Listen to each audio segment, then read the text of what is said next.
If I had to turn the clocks back and start my photography from zero, how would I do it? Grab a notebook and a pen because I'm gonna be sharing the 4 things that you need to focus on when starting from nothing. The first thing to focus on is have a written plan. I like this quote from Sean Cannell where he said, "We don't rise to the level of our goals, we fall to the level of our systems." Now personally, I thought that this was all crap when people had said, "Oh, you need to write out your goals." I was always left thinking, okay, well, you tell me to write down goals, but what the heck do I write down? Let me share 2 ways that this has actually helped me and practically given me clarity on my journey. First of all, writing down my goals has given me clarity of direction. If you have a paper and pen, I'll give you some questions that you need to answer in order to gain this clarity. You need to ask yourself, what are the things that you'd like to shoot the most? And it's okay if this evolves. This doesn't mean that you're stuck shooting the same thing for the rest of your career. Personally, I started photography when I moved on from modeling, and so it was just natural for me to get into fashion and editorial work just because of the network that I had built up previously. But if you follow my work now, you'll see that I transitioned into shooting action sports. But I was never half in or half out on how I branded myself. It's really important to brand yourself thinking of the jobs that you want to get hired for, because when somebody goes to look at your portfolio, they're going to say, okay, they shoot fashion, they shoot editorial, or they shoot action sports. And the opposite is not going to hire the opposite. Another question, who are your ideal clients? When I was just starting out, I had a mentor tell me to write down the top 50 brands in the niche that I was pursuing. And trust me, this will help you get super clear on who it is that you're trying to reach. You also have to answer, what kind of business do they run? Are they a large corporation? Are they a mom and pop shop? Are they individuals, like for weddings? Just get super clear on who it is that you want to hire you. And the last question to write down and consider is, what is your lowest cost of living? If you forget about buying clothes, buying shoes, and just living, what would that number be? The more you can save and dedicate to your business allows you to make bigger moves and take bigger risks. Okay, so still in thought with having a written plan, first we have clarity of direction,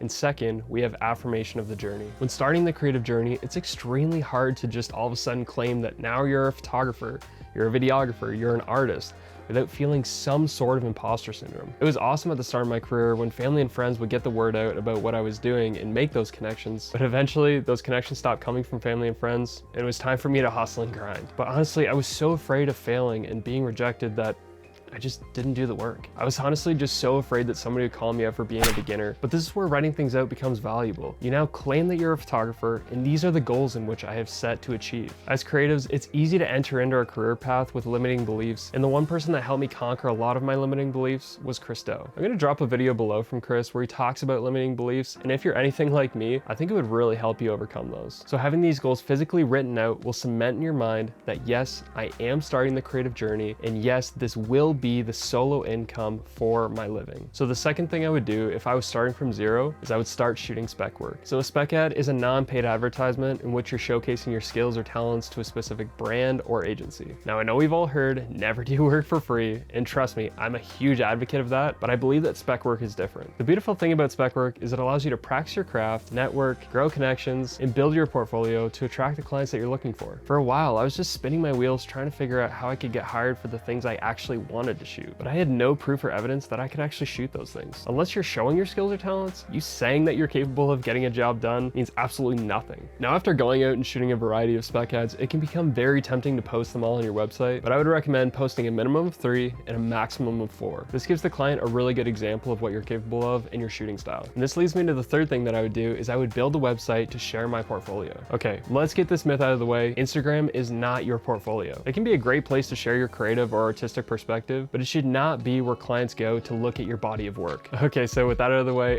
I am not a web designer like probably 99% of the people watching this aren't either. So it's really important to find a website that's professional looking as well as really easy to use. I did a lot of YouTube research to figure out which website was going to be the best, and it was a choice between Wix and Squarespace. Ultimately, I chose Squarespace, and there's a couple reasons why. Now, I'm not sponsored by Squarespace, but I love it for its beautiful templates, and it is super easy to use. I've taken my website through many iterations, and personally, I still feel that it reaches the level of professionalism that I'm looking for. So going back to the portfolio aspect of your website, clients mainly are only going to look at one project, and maybe if they're a little bit intrigued, maybe they'll look at 2. That's why it's so important to show your very best work and keep the list of projects to a minimum. Don't get caught up in making the most elaborate website. Remember these 3 things: be simple in your layout, direct in your messaging, and clear on the services you provide. Okay, so the fourth thing is I would start networking. I can't really remember who said this, whether it was Gary Vee or Alex Hormozy, but they said that your net worth is the sum of your network. The more people that know you and have communicated with you, the higher your chances are for high quality referrals. There's nothing more valuable than a good word of mouth reference. That's why when we go to buy a product, we immediately go to the reviews to see if it's worth our time and money. But we'll also have confidence in buying that product if someone we know has something good to say about that product. Just remember that you're representing your business with every interaction that you have. That's why it's crucial to be kind to everyone.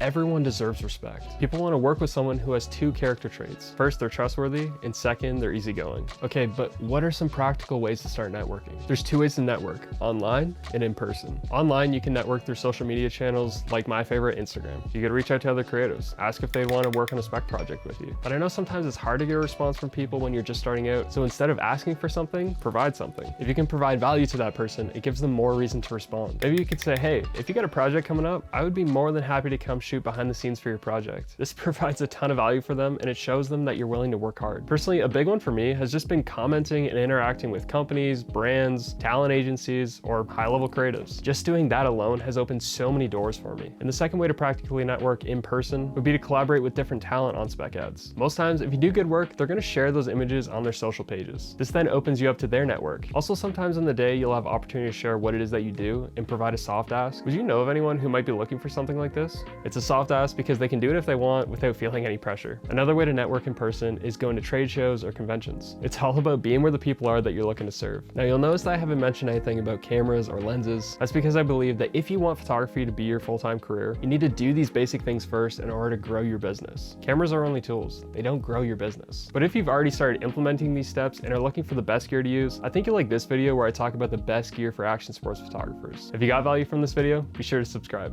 All right, I'll catch you over in that video. Peace.